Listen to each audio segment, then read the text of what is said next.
హృదయములు ఇచ్చిన ఒక భారం ఏంటంటే, దేవుని పిల్లలమైన మన జీవితాల్లో అన్యజనులు మనలో గొప్ప వెలుగును చూడాలి. నెంబర్ 1.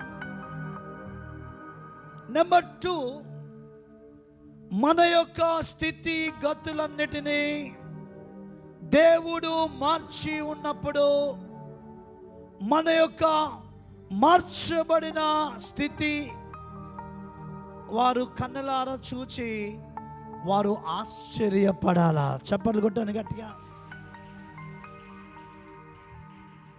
ఈ 2 విషయాలు ముఖ్యముగా నా హృదయంలో ఉన్నవి. నేను ఎక్కడికి వెళ్ళినా దేవుని పిల్లలు ఆశీర్వదించబడాలి. దేవుని పిల్లల పరిస్థితులు, వారి స్థితిగతులు మారాలి. యేసు క్రీస్తును నమ్మక ముందు ఉన్న స్థితి యేసు ప్రభును నమ్మిన తర్వాత ఉండకూడదు. యేసు క్రీస్తులో నీవు లేనప్పుడు నీ జీవితంలో శాపముంది, నీ జీవితంలో పాపముంది, నీ జీవితంలో దరిద్రం ఉంది, నీ జీవితంలో నీవు ఎన్నో విధాలుగా కుటుంబమును ఈదలేక దరిద్రతలో నీవు సాగుతూ ఉన్నావు. కానీ యేసు ప్రభువును నువ్వు విశ్వసించి ఆయన యొద్దకు వచ్చి నీ జీవితాన్ని దేవునికి సమర్పించుకున్న తర్వాత తప్పకుండా నీ స్థితి మారవలసిందే. ఒకవేళ నీ స్థితి మారకుండా అలానే ఉన్నావంటే నీలో ఏదో ఒక ప్రాబ్లం ఉంది అని గ్రహించాలి. ఎందుకంటే యేసు క్రీస్తు లోకానికి రావడానికి ప్రధానమైన 3 కారణాలున్నవి. నెంబర్ 1, మొదటి కారణం,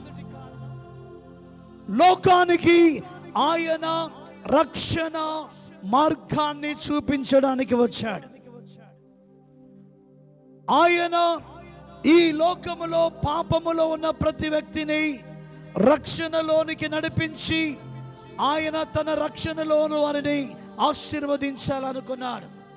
నశించిన దానిని వెదికి రక్షించుటకు మనుష్య కుమారుడు వచ్చాడు.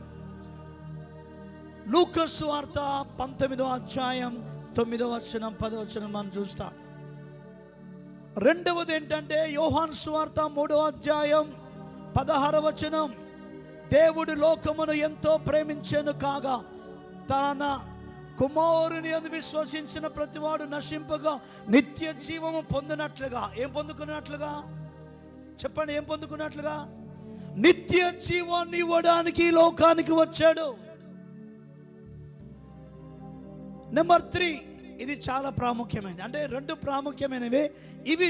ఇవి మనకి ఇప్పుడు అవసరమైన సబ్జెక్ట్. అది కొరింథీయులకు రాసిన 2వ పత్రిక, త్వరగా తీయండి. అపోస్తులుడైన పౌలు కొరింథీ సంఘానికి వ్రాసిన 2వ ఉత్తరం 8వ అధ్యాయం 9వ వచనం.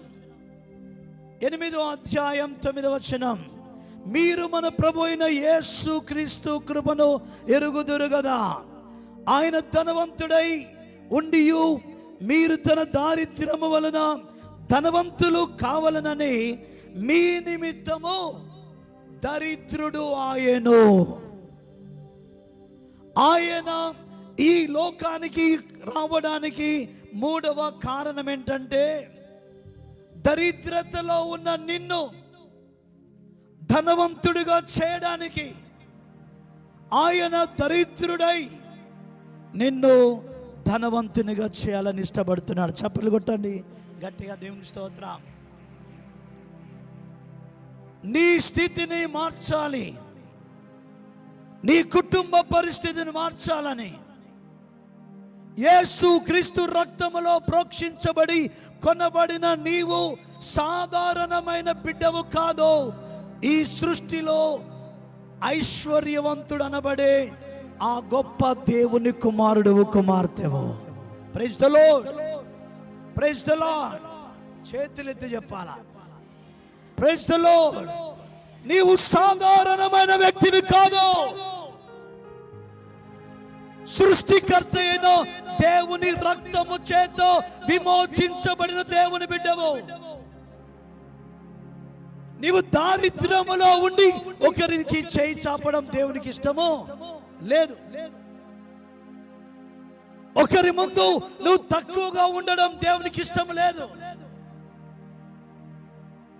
నీవు ఈ లోకములో ఒక ఉన్నతమైన స్థితిలో ఐశ్వర్యవంతుడుగా ఐశ్వర్యవంతురాలుగా నీవు ఆశీర్వదించబడాలని దేవుడు ఆయన నీ పట్ల ఒక ప్రణాళిక కలిగి ఉన్నాడు. చూడండి, సామెతల గ్రంథం 10వ అధ్యాయంలో 22వ వచనం మనం చదువుకొని ముందుకు వెళదాం. సామెతల గ్రంథం 10వ అధ్యాయము 22వ వచనము. యెహోవా ఆశీర్వాదము ఐశ్వర్యమిచ్చును, ఐశ్వర్యమిచ్చును. నరుల కష్టము చేత, నరుల కష్టము చేత ఆ ఆశీర్వాదము ఎక్కువ కాదు. ఆశీర్వాదము ఎక్కువ కాదు. నేను మళ్ళీ చదువుతా, నేను చదువుతా. యెహోవా ఆశీర్వాదము ఏమిస్తుందట? మీరందరూ చెప్పాలి, ఏమిస్తుందని మళ్ళీ చెప్పండి. యెహోవా ఆశీర్వాదము, యెహోవా ఆశీర్వాదం అనేది నిన్ను ఐశ్వర్యముతో నింపడమే దేవుని యొక్క ఉద్దేశం. అందుకే యెహోవా ఆశీర్వాదము నిన్ను ఐశ్వర్యములోనికి తీసుకెళ్తుందట. నీ ఒకవేళ కష్టపడి 24 గంటలు ఏదో ఒక పని చేసుకుంటూ నేను గొప్పదానను కావాలి, గొప్పవాడను కావాలని నువ్వు ప్రయాసపడితే అది నిన్ను ఆశీర్వాదములోనికి నడిపించదట. నరుల కష్టము చేత ఎవడు కూడా ఆశీర్వాదము పొందుకోలేడు. దేవుడు ఆశీర్వదిస్తే తప్ప నువ్వు ఆశీర్వదించబడలేవు. చాలా మంది ఏమనుకుంటారంటే, నేను లేస్తే ఈ పని చేయాలా, ఆ బిజినెస్ చేయాలా, ఈ బిజినెస్ చేయాలా, 10 రకాల బిజినెస్లు చేయాలా, ఏదో ఒక పని చేయాలా, కష్టపడాలా కష్టపడాలా కష్టపడాలని ప్రయాసపడుతూ ఉంటారు.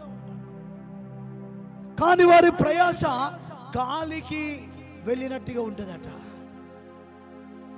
ఆ ప్రయాసకు తగిన ప్రతిఫలం ఉండదు. దేవుడు చక్కగా వాక్యము ద్వారా మాట్లాడుచున్నాడు. దేవుడే ఆశీర్వాదము, ఆయన ఆశీర్వాదము నిన్ను ఐశ్వర్యములోనికి నడిపించును అంటున్నాడు. దేవుడు ఆశీర్వదించితే తప్ప నువ్వు ఆశీర్వదించబడలేవు. నా గొప్ప ఆశ ఏంటంటే, యేసును నమ్మిన ప్రతి బిడ్డ ఐశ్వర్యవంతులు కావాలా? చప్పట్లు కొట్టండి. దేవుని స్తోత్రం. దేవుని సన్నిధిలో మీరు బాగా అర్థం చేసుకోండి, ప్రపంచంలో దేవుని నమ్మిన ప్రతి దేశము ఆశీర్వదించబడింది. Praise the lord. దేవుని యందు విశ్వాసం ఉంచిన ప్రతి ఇదిగో సంస్థలు, కుటుంబాలు, వ్యక్తులు ఆశీర్వదించబడ్డారు. కారణం ఏంటంటే అది దేవుని యొక్క వాగ్దానమైనది. ఈ రాత్రికాల సమయంలో నా ప్రియ సహోదరి సహోదరుడా, నీ జీవితంలో నీవు ఆర్థికపరమైన అప్పుల్లో కూరుకుపోయి, ఆర్థికపరమైన సమస్యలో ఉండి, సరి అయిన గృహము లేక, సరి అయిన భోజనము చేయక, సరి అయిన వసతులు లేక నువ్వు బాధపడుచుండొచ్చు. కానీ దేవుడు ఈ రాత్రి నేను ఇక్కడ తీసుకొచ్చింది ఎందుకంటే ఈ వర్తమానము నీకు ఆశీర్వాదముగా మార్చడానికి నేను తీసుకొని వచ్చాను. ఈ రాత్రి ఈ వర్తమానాన్ని దేవుడు నిన్ను ఆశీర్వాదములోనికి, ఐశ్వర్యములోనికి తీసుకువెళ్ళడానికి ఆయన నీ స్థానానికి తోడుకొని వచ్చాడు. నేను నమ్ముచున్నా ఇక్కడ కూర్చున్న ప్రతి ఒక్కరి జీవితాల్లో ఇప్పటి నుండి ఐశ్వర్యం కొరకై దేవుడి మీరల ద్వారాలు తెరవబోతున్నాడు. గట్టిగా చెప్పాలి కూడా దేవుని స్తోత్రం. అయితే ఒక విషయాన్ని నేను జ్ఞాపకం చేస్తాను. ఈ ఐశ్వర్యము నీకు రావాలంటే నువ్వేం చేయాలి? ఒక దేవుని బిడ్డగా నువ్వు చేయవలసిన ప్రధానమైన ఒక మార్గం ఉంది. అది ఈరోజు మీకు చెప్పి నేను ముగిస్తాను. అది చాలా మంది ఎరిగిన వారు కొంతమంది ఉన్నారు, కానీ దాన్ని అనుసరించలేకపోతున్నారు. ఎరుకక ఉండి దేవుని దీవెనలు పొందుకోలేని వారు మరికొంతమంది ఉన్నారు. ఈ రాత్రి మీరు ఆ సత్యాన్ని జాగ్రత్తగా ఆలకించండి. ద్వితీయోపదేశకాండం 28వ అధ్యాయం మొదటి వచనం నుండి మనం చదువుకుందాం. నీ దేవుడైన యెహోవా మాట. దేవుడి రాత్రి ఎవరితో అంటున్నాడు మాట? నీతో. ఎవరితో? Very good. నీవు అని ప్రారంభించాడు. ఇక్కడ 28వ అధ్యాయము 1వ వచనములో ప్రారంభములో ఏమంటున్నాడు దేవుడు? నీవు. ఓకే, నీవు. నీతో దేవుడు సూటిగా ఈ రాత్రి మాట్లాడుతున్నాడు, వేరే వాళ్ళ కొరకు కాదు. దేవుడు నీతోనే సూటిగా మాట్లాడుతున్నాడు. నీవు నీ దేవుడైన యెహోవా మాట శ్రద్ధగా విని నేడు నేను నీకు ఆజ్ఞాపించుచున్నా ఆయన ఆజ్ఞలన్నిటినీ అనుసరించి నడుచుకొనిన ఎడల నీ దేవుడైన యెహోవా భూమి మీదనున్న సమస్త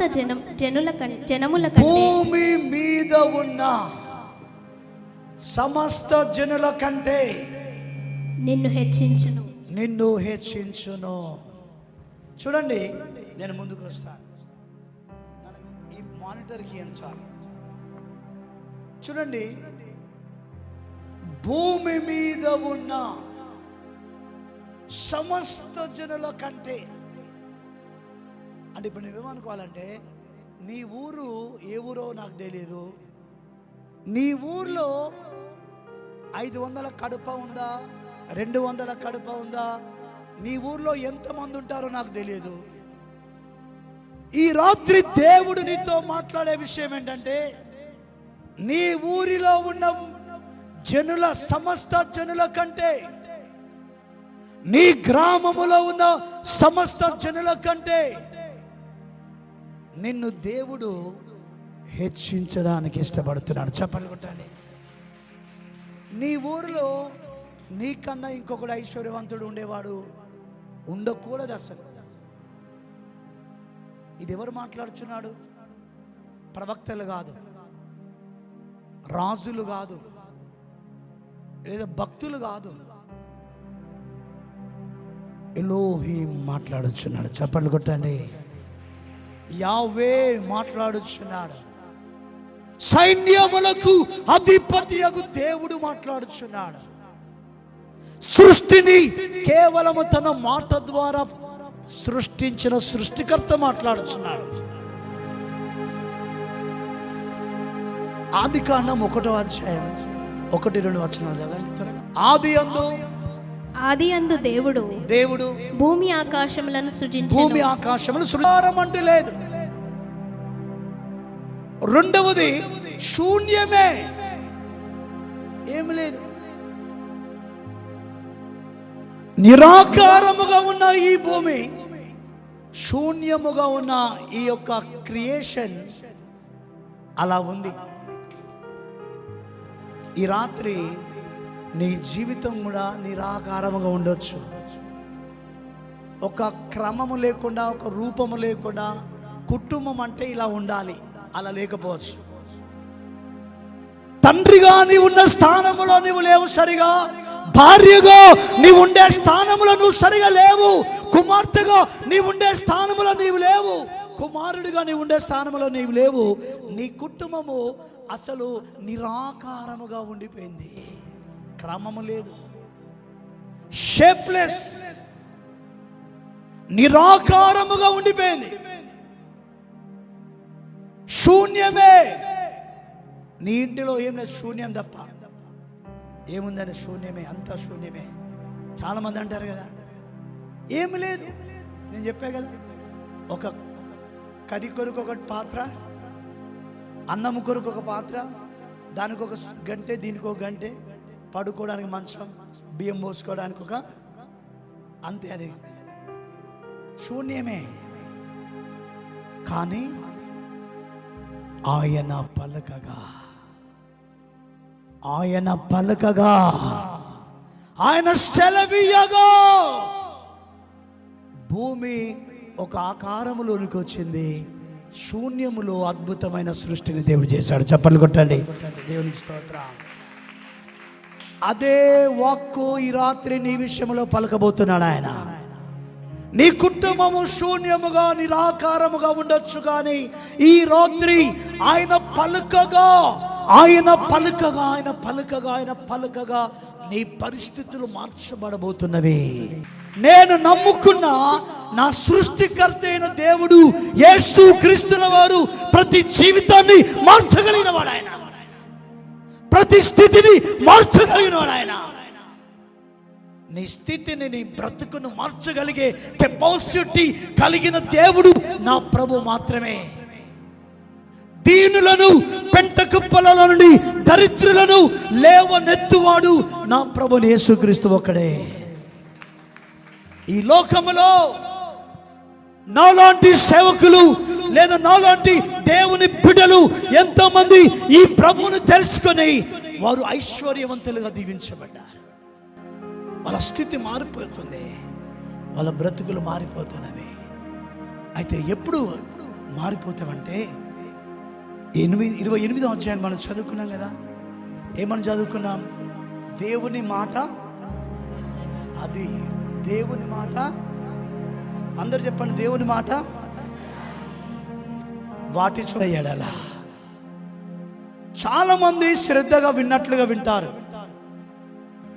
లాస్ట్ సండే ఏం వాక్యం చెప్పానమ్మా అని మీ పాస్టర్ గారు అడిగితే ఇట్లా అంటారు. విన్నట్లుగా అనిపిస్తుంది, కానీ మీరు ఆ గేట్ దాటి వెళ్ళగానే మీరు విన్న వాక్యాన్ని సాతాను దొంగిలిస్తాడు, ఎత్తుకపోతాడు. ఆ వాక్యం మీలో ఉండదు. ఉండక మీరు ఏం చేస్తారంటే, యేసు ప్రభువును నమ్మనప్పుడు ఎలా బ్రతికారో అలానే మనం జీవించడం, మీ క్యారెక్టర్, మీ యొక్క మా జీవిత విధానం అంతా అలా ఉంటుంది. మార్పు రాదు. వాక్యం వింటారు కానీ మార్పు రాదు. అందుకే యేసు ప్రభు అన్నాడు, అలాంటి వారి గురించి, వారు వినుట మట్టుకు విందురు కానీ వారు గ్రహించరు అన్నారు. గ్రహింపు నీలో రావట్లేదు. వాక్యము వింటున్నావు, విడిచిపెడుతున్నావు. నా సహోదరి సహోదరుడా, ఈ రాత్రి ప్రభు నిన్ను ప్రేమించి ఒకటే అంటున్నాడు, నేను నా కుమారి, నీ కష్టకాలం అంతా, నీ బ్రతుకు దినములు ఈ రోజు వరకు నువ్వు ఎన్నో కష్టాలు అనుభవించావు, ఇప్పటి నుండి నేను వాటిని తొలగించబోతున్నాను అంటున్నాడు. అయితే నా మాట ప్రకారం నువ్వు నడు, జీవించు. నా మాట ప్రకారం నేను జీవించు. నా మాట ప్రకారం నేను జీవించు. దేవుడు ఏది చెప్తే చేయి. ఈ రాత్రి ఒకటే దేవుడు నిన్ను ఆశీర్వదించబోతున్నాడు, నేను నమ్ముచున్నాను. నువ్వు చేయవలసింది ఒకటే. లూకా సువార్త, ఈ వాక్యం చెప్పి ముగిస్తాను. ఇక లూకా సువార్త 5వ అధ్యాయం, లూకా సువార్త 5వ అధ్యాయం చూడండి, తెరిచి ఉంచండి. ఈ లూకా సువార్త 5వ అధ్యాయంలో పేతురు, యేసు ప్రభు, ఆ ఇద్దరి సంభాషణ మనకు కనపడుతూ ఉంది. ఇక్కడ పేతురు దోణిలో యేసు ప్రభుల వారు కూర్చుండి వాక్యాన్ని బోధిస్తాడు. గలిలయ సముద్ర తీరములో ఆ దోణి అక్కడ కనబడగానే యేసు ప్రభు వెళ్ళి అక్కడ దోణిలో కూర్చున్నాడు. ఆ రోజుల్లో యేసు ప్రభు ఎక్కడికి వెళితే అక్కడ బహుజన సమూహములు వచ్చేవారు ఆయన మాటలు వినడానికి, ఆయన ద్వారా అద్భుతాలు కన్నులారా అనుభవించి చూడడానికి. ఎంతో మంది యేసు ప్రభు దగ్గరికి వచ్చేవారు. గలిలయ సముద్ర తీరములో ఒక రోజు యేసు ప్రభు వచ్చారని తెలియగానే బహుజన సమూహములు అక్కడికి రాగానే యేసు ప్రభులో వెంటనే ఆ దోణిలో కూర్చొని ఆ దోణిను ఒక పుల్పిట్గా ఇలా వాడుకొని ఆ దోణిలో ఉండి వాక్యాన్ని బోధిస్తున్నాడు. సీమోను పేతురు అనబడే వ్యక్తి చేపల వ్యాపారం చేస్తూ ఒక బిజినెస్ చేస్తున్నాడు. రాత్రంతా కూడా సముద్రంలో తిరిగి చేపలు పడుతూ ఉదయం లేవగానే ఆ చేపలను మార్కెట్కి తీసుకెళ్లి అమ్మి ఆ కుటుంబం పోషించుకుంటున్నాడు. అది ఆయన యొక్క వృత్తి, చేపల బిజినెస్. ఈయన ఇంత బిజినెస్ చేస్తున్నాడు కానీ ఆయనకి ఏం లేదు. ఇవాళ కష్టపడితే రేపు తింటే మళ్ళీ ఎల్లుండి కష్టపడాల్సిందే. 4 డబ్బులు వెనుక వేసుకోవడానికి లేదు.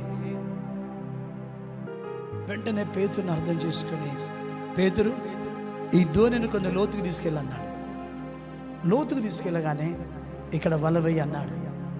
వల వేయగానే అంటే వల వేసే ముందు ఆయన అన్నాడు, ప్రభా ఇక్కడ ఆల్రెడీ రాత్రి వల ఇక్కడ కాదు, ఈ సముద్రంలో ఏ ప్లేస్ వదిలిపెట్టలే, వాళ్ళంతా వేశారు. అయినను నీ మాట చొప్పున. చప్పట్లు కొట్టండి. ఆ వాక్యం ఉందా లేదా? 5వ అధ్యాయం ఆ వచనం చదువునానా?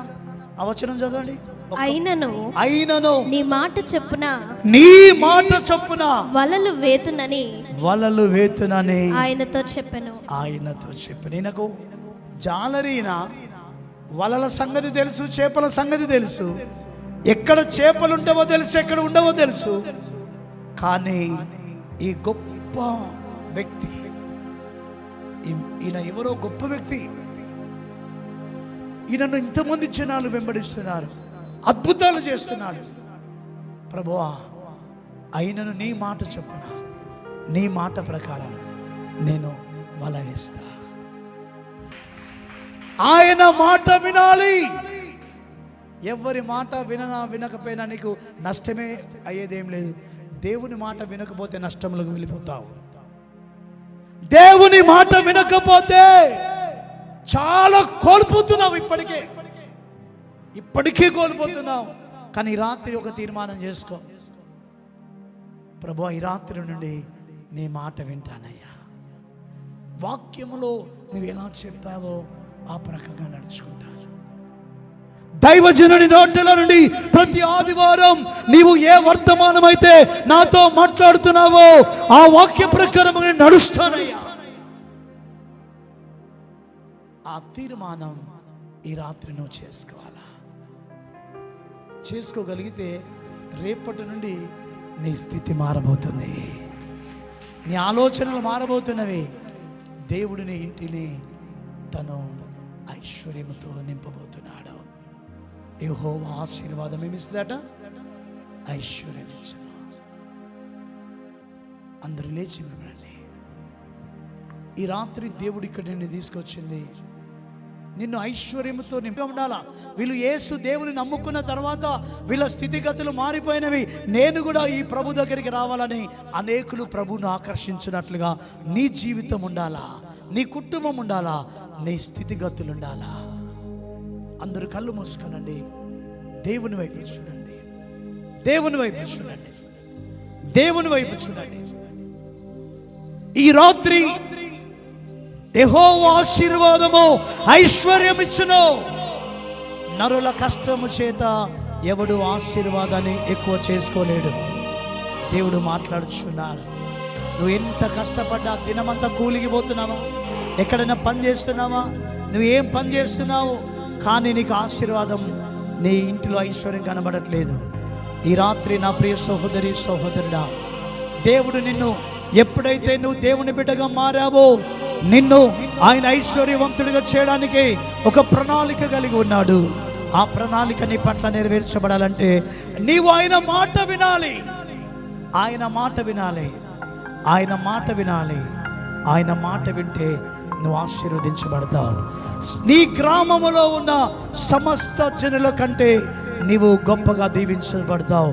పట్టణంలో దీవించబడతావు, పొలములో దీవించబడతావు, నీ పశువులు దీవించబడుతవి, నీ దుక్కిడెద్దలు దీవించబడుతవి, నీ కుండ, నీ తొట్టి దీవించబడుతుంది, నీ పిండి పిసుకు తొట్టి దీవించబడుతుంది. ప్రతిదీ ఆశీర్వాదాన్ని పొందుకుంటావు, ఆశీర్వదించబడతావు, ఆశీర్వదించబడతావు, ఐశ్వర్యముతో ఆశీర్వదించబడతావు. నీ ఒకరికి అప్పిస్తావు, అప్పు చేయవు, అప్పు చేయబడగా దేవుని ఆశీర్వదిస్తాడు. ఆ రీతికి ఈ రాత్రి దేవుడు నిన్ను దీవించబోతున్నాడు. నువ్వు ఒక తీర్మానం చేసుకోవాలా, ప్రభువా ఇదిగో నీ మాట వింటానయ్యా, నీ మాట వింటానయ్యా, నీ మాట వింటానయ్యా. అయితే పేతురు ఆ మాట విన్న తర్వాత ఆయన దోణి నిండింది, ఇంకొక దోణిలో కూడా చేపలు నిండినవి, రెండంతలుగా దీవించబడ్డాడు.